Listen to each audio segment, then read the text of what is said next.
भैया किस तरीके की याचिका लगाई गई थी, अब क्या रहा? सर याचिका ये लगाई गई थी कि रीजनल कॉलेज चौपाटी में जितने भी स्ट्रीट वेंडर्स थे उनको जबरन वहाँ से हटाया गया। निगम ने अपनी इच्छा अनुसार कहीं भी हटाने के आदेश दे दिए। कोई हमारे को लिखित में आदेश नहीं था और उसके अलावा सबको धमका के वहाँ से हटाया गया।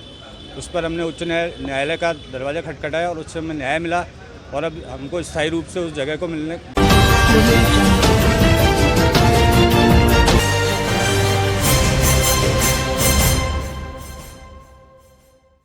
जी भैया, क्या मामला था और क्या रहा? मामला सबको पता है कि आना सागर चौपाटी झील के स्ट्रीट वेंडर्स का मामला था, जिस मामले में सभी स्ट्रीट वेंडर्स को पूरा प्रशासन पूरी कायनात हटाने के अंदर लगी हुई थी और स्ट्रीट वेंडर्स ने आखिर अदालत का दरवाज़ा खटखटाया।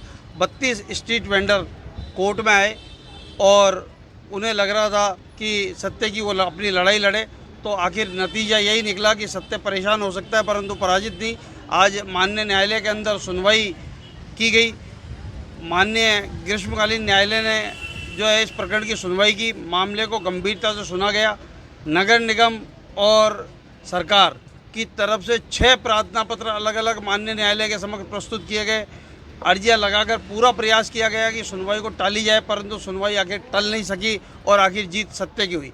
जो स्ट्रीट वेंडर्स जो आना सागर झील चौपाटी क्या लगा रखे थे, मैंने ये बार बार कहता हूँ कि चौपाटी का मतलब ही ये होता है जहाँ लोग सैर सपाटा कर सके, जहाँ व्यंजन और मनोरंजन हो और लोग घूम सके, वो होती है चौपाटी। तो ये आना सागर चौपाटी को ख़त्म नहीं करे, इसके लिए जो कोर्ट ने जो आदेश जारी किया है वो इनको वापस वहाँ पर ये जो इस तरह से काम करते चले आ रहे हैं रोज़, उसी तरह से वापस अपना काम बहाल रखेंगे। नगर निगम और सरकार को अदालत ने पाबंद फरमाया है कि इनके व्यापार व्यवसाय संचालन में किसी प्रकार की विघ्न बाधा अवरोध उत्पन्न नहीं करे और अपना काम सुचारू रूप से रखेंगे। और प्रकरण की जो आगामी सुनवाई है वो 30 जून को होगी और 30 जून को जो है प्रकरण की आगामी सुनवाई होने पर जो है आगामी जो भी कार्रवाई होगी वो अदालत में चलती रहेगी। और इस तरह से सत्य की जीत हुई है, सभी स्ट्रीट वेंडर्स की जीत हुई है।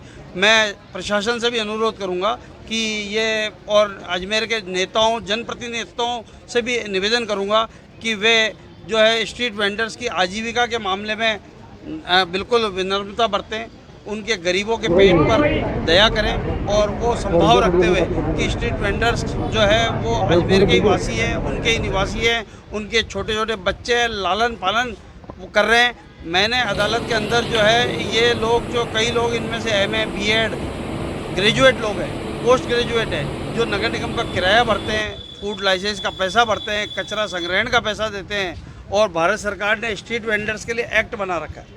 जब स्ट्रीट वेंडर्स को भारत के अंदर करीबन 50 लाख स्ट्रीट वेंडर्स हैं, उनके संरक्षण के लिए योजना बनाई गई है। उसमें तो यहाँ तक भी कहा है कि सरकार को चाहिए कि उनका बीमा कराए, उनके लिए जो है वेलफेयर की स्कीमें लाएं, उन्हें बिल्कुल कैसे समृद्ध किया जा सके, उनका व्यापार ज़्यादा कैसे चले, उन्हें मजबूत करें। तो इस सब चीज़ों को लेकर अदालत में अपना पक्ष रखा गया और निश्चित रूप से आगामी सुनवाई जो 30 जून किस तरीके की याचिका लगाई गई थी?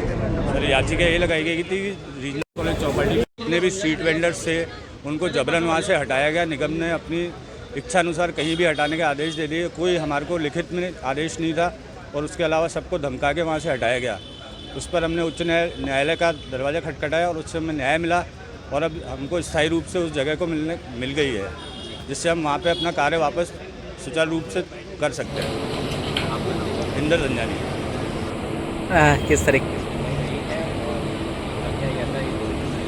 हाँ, ये न्यू चौपाटी के जो वेंडर्स हैं इन्होंने न्यायालय में अपने कार्य को करने के लिए और इन्हें किसी प्रकार से हैरान परेशान नहीं किया जाए, निगम द्वारा इन्हें जबरन हटाया नहीं जाए, इन सभी बातों के लिए ये न्यायालय की शरण में आए। न्यायालय ने इनकी बात से संतुष्ट होते हुए इन्हें वापस जैसे काम कर रहे थे वैसे ही करते हुए इनकी याचिका स्वीकार करी है। जो निगम ने स्ट्रीट वेंडरों के साथ गरीबों का पेट पे लात मारने का काम जो है नगर निगम प्रशासन ने किया था, उस नगर निगम प्रशासन के खिलाफ जब स्ट्रीट वेंडर 32 के 32 स्ट्रीट वेंडर है वो नगर निगम के खिलाफ जो है वो न्यायालय में शरण लेने आए थे। तो न्यायालय में शरण लेने के माध्यम से जो न्यायालय ने आज बहुत अच्छे से और बहुत भावनात्मक रूप से इनको सुना है और सुनने के बाद में आज उनको यथास्थिति कार्य करने के लिए जो है काम करने के लिए स्वेच्छा से और स्टे दिया है, जिस पर कि ये स्ट्रीट वेंडर जो है वो आने वाले समय में अभी 30 तारीख तक जो है आगामी इसकी सुनवाई है, तब तक ये लोग जो है सुचारू रूप से जिस प्रकार से काम कर रहे थे वैसे ही काम करते रहेंगे। और जो है सत्य की जीत हुई है, सत्य परेशान हो सकता है लेकिन पराजित नहीं। इस वाक्य को पूरा करते हुए निगम के खिलाफ जो है स्टे दिया गया है और जो है सत्य की जीत हुई है।